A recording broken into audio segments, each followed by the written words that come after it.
Okay guys, let's roll. Going to be a mixed bag this morning, guys. There's going to be a bit of news about why two women are celebrating in the Republic of Ireland, and a bit of news about that Anglo-Saxon blokes. Some of you might subscribe to him. Good channel, about him leaving YouTube for a while, and then the rest is going to be about how I started my day. May or may not interest you. It's up to you. Anyhow, let's make a start. Let's go see what that Anglo-Saxon bloke is talking about. It's just too much risk for me. So what I'm basically saying is, my friends, for the foreseeable future, I am taking a step back from YouTube. It's not an ultimate decision. It's not like I'm never ever going to return. I just feel I owe you the respect and honesty of an explanation as to why video content on my channel has been dwindling over the last few months. I don't want it to turn into a full-time job. Like I said before, I want this to be a hobby, something I do when I want to do it, something I do when I have some free time. But recently, I just haven't had that free time, but I've strived and busted my bollocks to make that free time.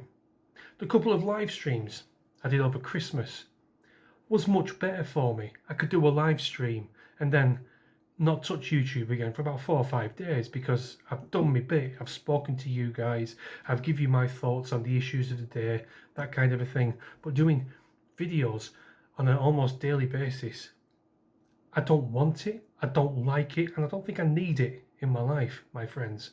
So I'm basically just here to say, for the foreseeable future, I'm going to be MIA.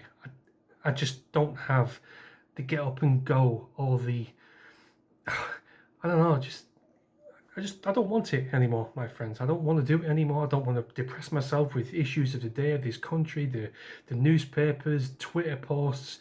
I'm just going to take a clean break from everything, I think. X, I very seldom use anymore. Almost 10 quid I paid to Elon for my blue tick mark on X.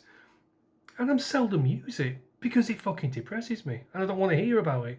I want to live in my own little hovel being this house, of course, and ignore the shit that's going out there, unless it's something drastic, of course. Okay, well, you heard what Anglo-Saxon had to say there. Yeah, I understand exactly how he feels. I mean, I really do. Takes me back to my website days at the end of the BMP. Feel completely broken. All you do is see bad news day after day. The same, my X account. I've got a premium account over there. I've got premium accounts in lots of news sites. And it just gets so depressing every single day. So total respect to the guy. Now, where to go next? 1 second.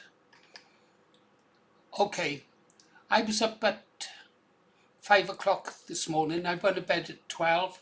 Spent last night going through research, having a look what I could do to improve the channel. Found a lot of weaknesses, a lot of mistakes I've made, and I'm just going to have to tighten it up. But I understand how Anglo-Saxon bloke feels. Some days you just don't want to do it and you feel you've got to. One story I found that I think that you should see is this one. I found this one a bit disturbing.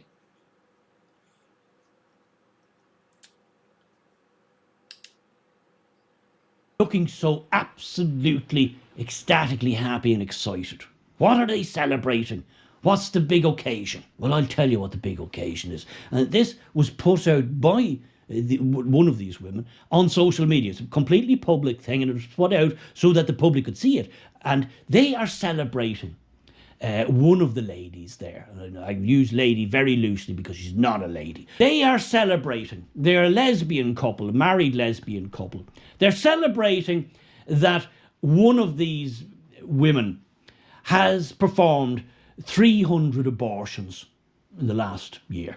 last 12 months. That's the celebration. That is the celebration. I kid you not. This is not a wind up. It's not AI. This is real. This is absolutely real. They are celebrating, as you can see, very, very happily, ecstatically, excitedly. They're happily celebrating that one of these people has performed 300 abortions in the last 12 months. She's ended the life of 300 human beings in the space of just 12 months. And she, as you can see, is so proud of that achievement. She's so happy, she's excited. She's absolutely, they're both absolutely beside themselves. This is Sodom and Gomorrah. This is absolutely the epitome, in my view, of evil. Of evil. And all of what they are celebrating is completely legal, as per the Irish state, the modern Irish state. It's absolutely 100% legal. What? Okay, that was Derek Domino. I do recommend you check out his channel. That those women, if they could be called women, celebrating the deaths of 300 unborn children, 300 human beings, is just sickening. It really is. It's not a cause for celebration. I don't know if young girls who treat abortion as contraception understand just what is involved in having one, how they rip a living part of you out of your body. I don't know. Perhaps they should. I was going to do a big piece on this and tell you about a girl I know who had an abortion, but it's just too upsetting. I might do it another time. Anyhow, we'll move on for that. Interesting. That woman has killed more people than Harold Shipman, the doctor. He only killed 250 human beings. Only 250 human beings. She killed 300. Those women who have abortions, one day, I know they will, they'll wonder what the child or children they had aborted could have grown up to be like. Yeah? What would they have been? And they took that right away from them. They will feel guilt down the road in their old age. And they'll have brought it on themselves. Anyhow, we have to move on. How do I normally start the day? Well, I have to find something to tell you guys, don't I? So I've told you about the Anglo-Saxon bloke. I've shown you Derek Domino. I'm not going to go back into X. One of my first protocols, first thing in the morning, is to check our channel. Yeah. And I set it to 7 days. Yeah, up here. Top right, last 7 days. Check 5,000 views so far this week, 53 new subscribers, and estimated revenue £10. I think we've got about almost £30 now, guys.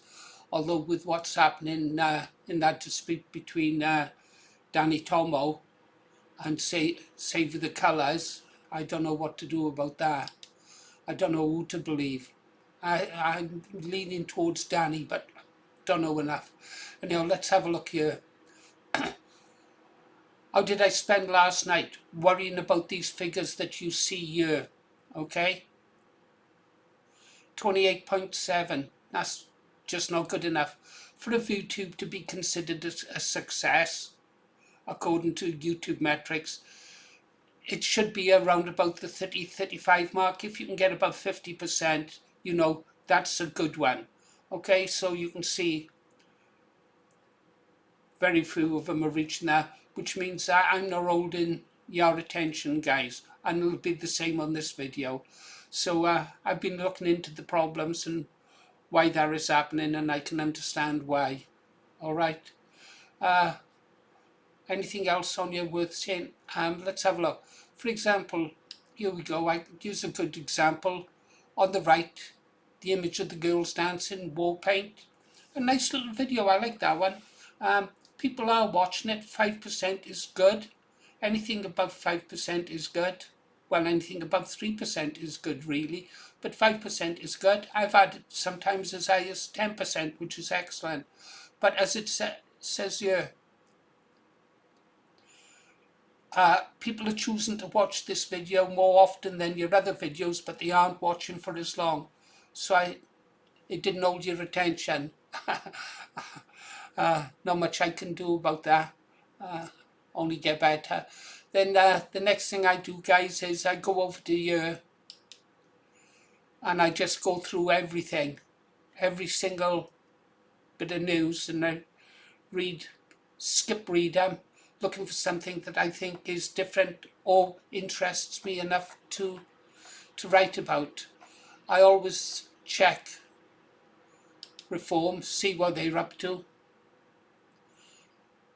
Then I like to check Hot Topics, see what that's about, and I haven't found anything in there to interest me. The next thing I do then is I go over to this site every day to see what the Muslims have been up to, see what the score is. In the last week, 33 attacks, 99 killed, 77 injured. Yeah. And I go through, look at the different stories. What's this? Anniversary 21, 26-year-old woman, honour killed by her brothers. I tell you what, you all ought to bookmark this page and see the truth about Islam. Yeah. Then I noticed that, then I go over to here, Pravda, see what the Russian perspective is on things. World Beatles Day.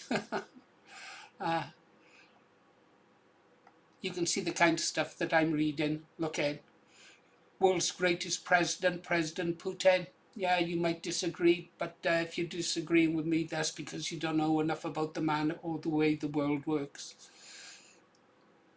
No offense to you. Right, then after I've been over there, I go to,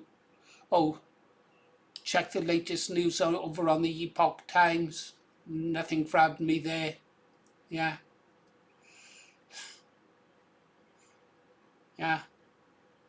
Australia, that's an interesting one. If we come back over here, because that almost did prompt me to do a story. Let's get back to our channel.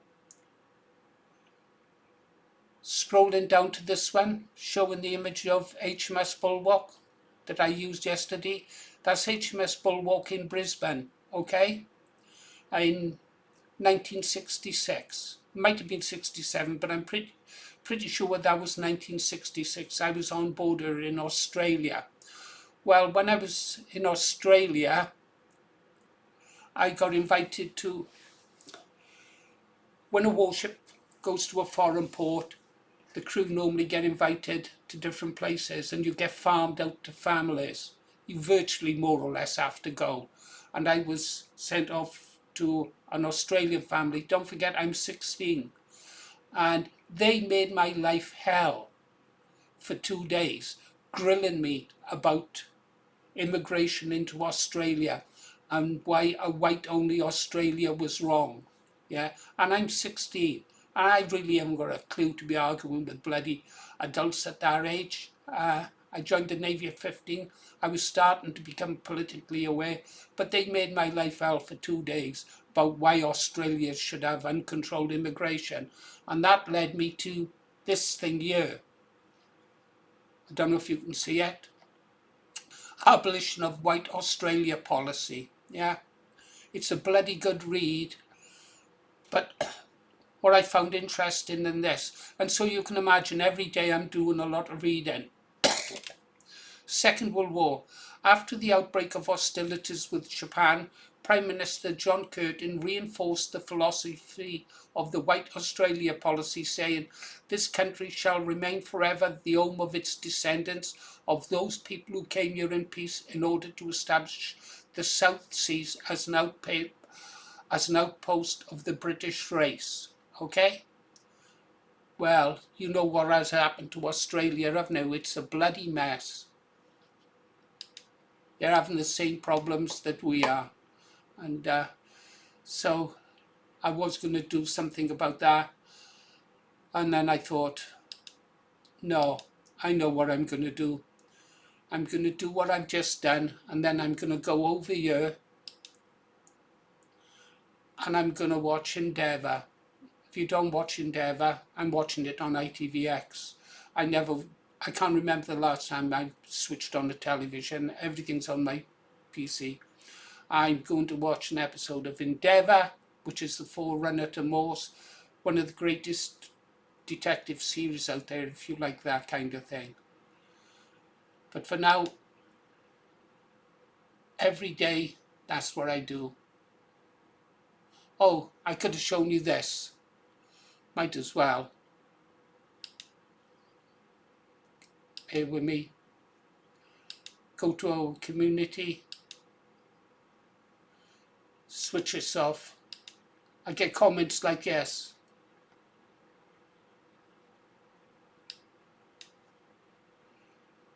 Oh.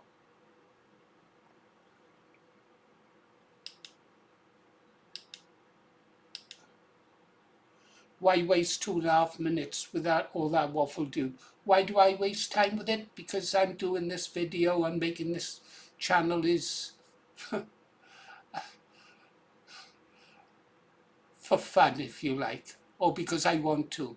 When I don't want to do it anymore, I'll stop. That's why I do it, mate, if you're watching. If you enjoy it, that's incidental. Okay, back in the bunker. Right, guys, that's all I've got for you. That's how I spend my mornings. Okay, thanks. You've been listening to Paul Morris, The Green Arrow. Talk to you on the next one. Don't know when that is. Might go down the pub and get hammered.